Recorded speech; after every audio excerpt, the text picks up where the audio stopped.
Olá pessoal, tudo bem? Sejam todos bem-vindos ao nosso momento de estudos. Sintam-se acolhidos, não é? Mesmo em casa, estudando. Desejo que cada um de vocês possam compreender o assunto, o nosso momento de estudo, da melhor forma possível. Sintam-se todos acolhidos, sintam-se bem estudando em casa e vamos juntos ter esse momento de compreensão, de entendimento.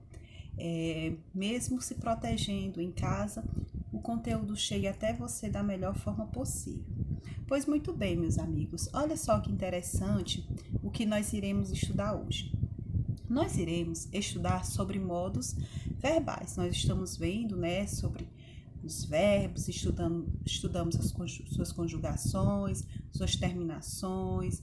Vimos que podemos ter verbos de forma infinitiva, de forma no gerúndio, particípio, não foi? Nas suas formas nominais. Hoje nós iremos focar nos modos verbais.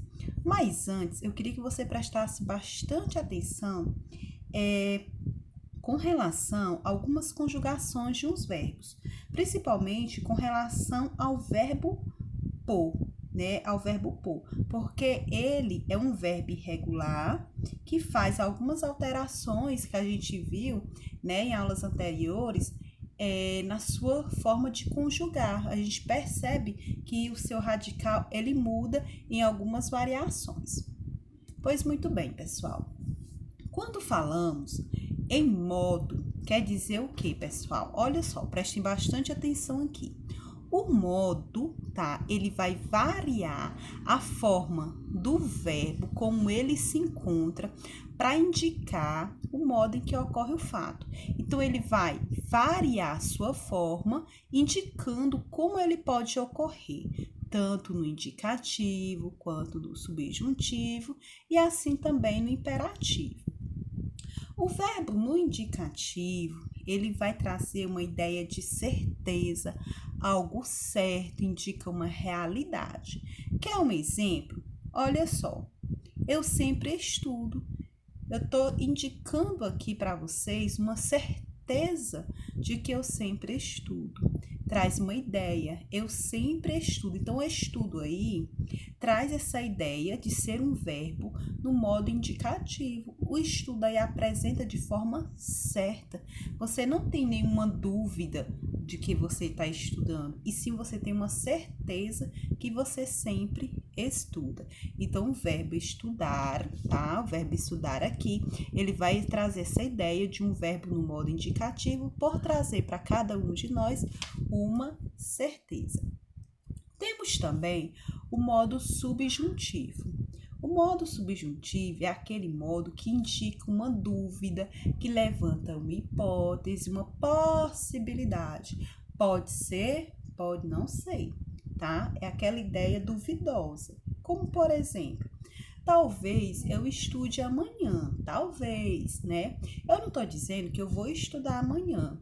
Pode ser que eu estude, mas pode ser também que eu passe por despercebido e não estude. Então, essa ideia de dúvida, né, uma possibilidade, o verbo ele traz ideia do modo subjuntivo.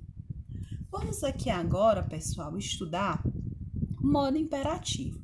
Imperativo, a gente vai lembrar de império, vai lembrar de rei, que o rei sempre dava uma ordem, fazia sempre um pedido, né? Então, o modo imperativo, ele vai trazer consigo ideia de ordem, de pedido. Como, por exemplo, professora, vejam só, estuda agora, menino. Tô dando o quê? Uma ordem. Ou também eu posso trazer com ideia de um pedido. Por favor, estude, né? Por favor, estude agora, menino. É um pedido. Então, lembre-se, traz essas ideias de certeza, o modo indicativo, dúvida, o verbo ele possibilita uma dúvida no subjuntivo, e algo que traz ideia de ordem, pedido, o verbo está no modo imperativo. Vamos entender melhor. No modo indicativo, ele é definido como um modo verbal que expressa um fato certo, né? Eu falei para vocês que é um fato certo. Olha o exemplo aí, galerinha. João fazia bicos para ajudar nas despesas de casa. Então, ele gostava de fazer bicos para ajudar na despesa de casa. O modo indicativo, ele possui os seguintes tempos verbais, ou seja, os 6 tempos verbais, como presente, pretérito perfeito, imperfeito, pretérito mais que perfeito, futuro do presente e futuro do pretérito. Então, percebam que ele possui os 6 tempos verbais, tá? E vai trazer uma ideia certa, nada de dúvida e nada de ordem. No modo subjuntivo, como a gente percebeu, né? Ele traz a ideia que o verbo expressa uma dúvida, uma possibilidade, um desejo ao invés de uma certeza, trazendo essa expressão. Como, por exemplo, talvez chova hoje. Eu não tenho certeza, né? Mas o tempo tá bonito para chover. Traz ideia duvidosa. Dando continuidade, nós temos os modos imperativo, como eu falei para vocês, indica uma ordem, né? Pode indicar um pedido, um conselho, um desejo, entre outros. Aqui eu trouxe alguns exemplos para vocês perceberem até melhor que os modos verbais no modo imperativo. Nós temos aí no modo imperativo uma ordem: entregue o relatório ao gerente, por favor, fiquem sentados, né? Eu estou indicando uma ordem.